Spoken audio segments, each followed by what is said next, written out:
Ketika bicara soal sepak bola memang selalu kita akan dibikin semangat. Meskipun akhirnya jengkel juga harus kalah 2-0 itu kan.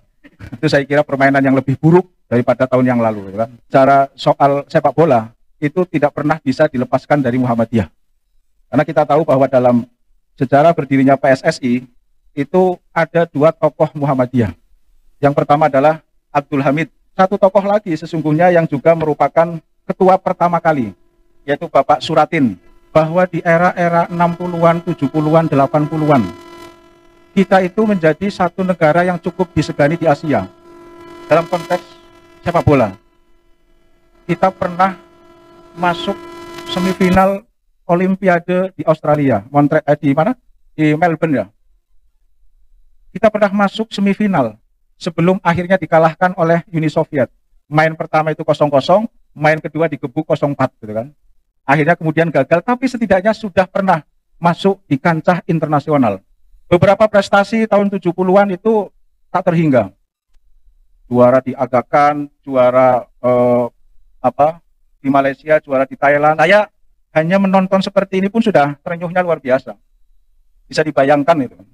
Yang kemudian betul-betul mengalami peristiwa seperti ikan juruan. Itu pasti akan terus sampai sekarang itu pasti akan menuntut. Tapi sampai sekarang pun tidak ada yang berusaha untuk bertanggung jawab atas tragedi Kanjuruhan yang luar biasa seperti itu. Awal-awal terjadi tragedi Kanjuruhan, saya sudah di Twitter dimanapun saya sampaikan, Ketua Umum PSSI harus mundur. Tapi tidak ada reaksi apapun. Ya untung ada KLB, Kongres luar biasa.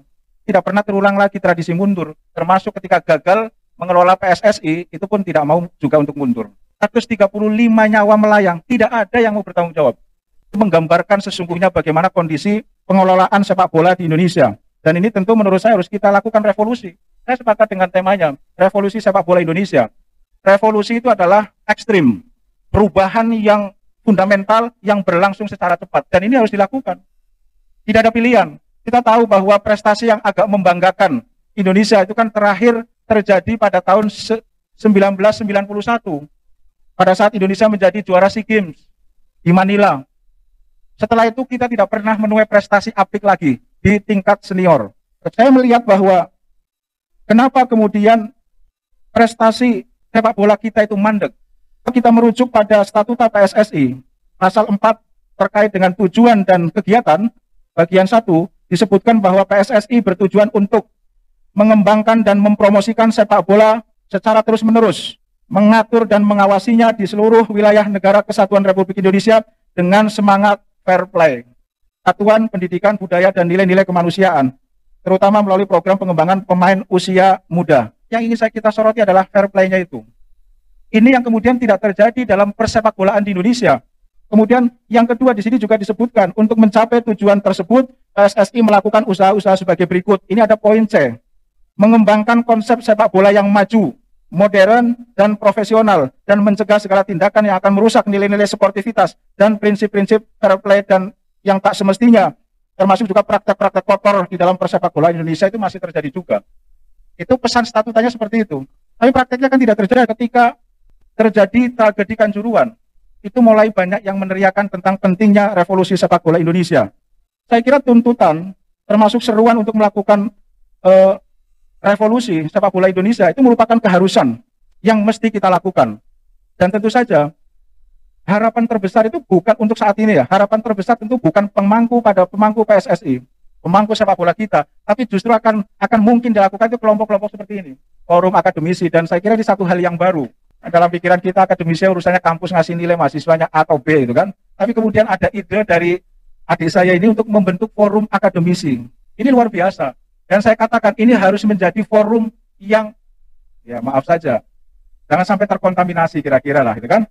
Yang setiap saat itu harus hadir untuk mengkritisi sepak bola kita. Saya kira kalau orang kampus itu lebih didengar daripada misalnya supporter. Ini bukan merendahkan supporter, tapi kalau orang kampus itu pasti akan dipertimbangkan cukup serius. Maka penting. Saya kira kalau perlu nanti dibuat semacam kayak korwil lah, gitu kan? Iya. Korwil di seluruh Indonesia kan pasti ada kampus, akademisinya tampil. Setiap saat kalau mau ada kongres PSSI, kita harus teriak juga terkait dengan pengembangan sepak bola di Indonesia. Kalau kita mau serius untuk melakukan revolusi, maka semua pihak yang terlibat di dalam persepak bola di Indonesia itu juga harus mau berubah. tentu secara fundamental. Kalau merujuk pada pasal 12, maka akan kita ketahui tentang siapa-siapa yang harus bertanggung jawab untuk memajukan Indonesia. Di antaranya di sini tentu saja klub, apakah divisi A, divisi, apakah Liga 1, 2, atau 3, kemudian asosiasi provinsi, PSSI, asosiasi sepak bola wanita, asosiasi futsal, asosiasi wasit, ya terutama wasit gitu kan, asosiasi pemain, karena tidak jarang juga pemain juga terlibat pada pengaturan skor, kemudian asosiasi pelatih, itu juga harus mempunyai semangat yang sama di dalam memperbaiki dan memajukan sepak bola Indonesia. Ingat bahwa sepak bola karena menjadi olahraga yang paling dicintai, sepak bola termasuk yang masuk bagian daripada impres. Untuk, kalau saya menyebutkan impresnya, itu impres nomor 3 tahun 2019 tentang percepatan pembangunan sepak bola. Ini sesungguhnya bentuk perhatian dari pemerintah. Dan ini adalah peluang bagi kita yang terlibat aktif di dalam dunia persepak bolaan untuk juga ikut membantu mengembangkan sepak bola di Indonesia. KLB yang akan dilaksanakan di bulan Februari itu harus menjadi momentum yang penting untuk melakukan revolusi sepak bola Indonesia. Dan tentu revolusi itu harus dilakukan secara menyeluruh. Kalau bahasa agamanya secara kafah. Caranya tentu dengan benar di dalam memilih ketua umum. Termasuk juga 2 wakil ketua dan 12 komite eksekutif. Karena dalam perjalanannya, terutama 12 orang di komite eksekutif, ini kan seringkali jadi biang kerok. Track record yang tidak cukup bagus di dalam pengelolaan sepak bola di Indonesia. Jangan berharap akan terjadi perubahan ke arah yang lebih baik pada persepak bola Indonesia kalau pengurusnya saja masih bermental anti perubahan. Maka penting yang tadi saya sampaikan, jangan sampai orang yang tidak ngerti bola kemudian suruh ngurus bola. Kemudian yang selanjutnya, tidak boleh ada praktek-praktek atau tindakan yang mencoreng persepak bolaan Indonesia. Seperti mafia wasit, ini yang selalu dikritisi. Pengaturan skor, ini masih kerap terjadi. Kemudian pengaturan juara termasuk. Yang paling terakhir, tentu adalah tragedi yang tadi saya singgung, tragedi Kanjuruhan. Itu tidak boleh terjadi lagi. Perlu kita kritisi juga kebijakan naturalisasi pemain.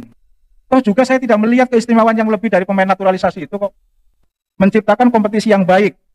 Tentu dari hasil kompetisi akan melahirkan pemain-pemain yang baik juga, kemudian dikirim ke luar negeri untuk bisa bermain di klub-klub di luar negeri. Ini saya kira pilihan yang rasional untuk membangun tim Indonesia yang baik. Kemudian yang selanjutnya, ciptakan kompetisi yang berkesinambungan dan menjunjung tinggi fairness dan sportivitas. Hanya dengan kompetisi yang fair dan sportif, prestasi akan dihasilkan. Dan kompetisi yang fair dan sportif hanya akan terjadi jika mereka yang terlibat di dalam dunia persepak bolaan Indonesia juga mengedepankan prinsip fairness dan sportivitas. Jadi logikanya itu seperti itu. Pemain akan bagus kalau lahir dari kompetisi yang bagus. Kompetisi yang bagus akan tercipta kalau ada fair dan sportivitas. Sportivitas akan mungkin terjadi dan hanya akan terjadi kalau mereka yang terlibat di dalam dunia sepak bola kita juga menjunjung tinggi fairness dan sportivitas. Kemudian yang selanjutnya, perkuat pembinaan sepak bola usia dini. Tentu diantaranya melalui pendirian sekolah-sekolah sepak bola.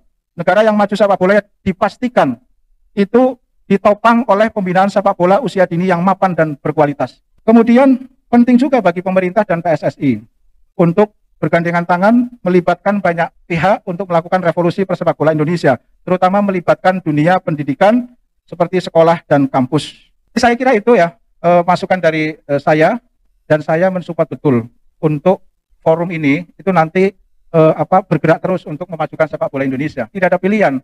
Ya, selain supporter, hadirnya supporter itu juga penting, tapi orang-orang kampus itu juga harus bicara soal sepak bola.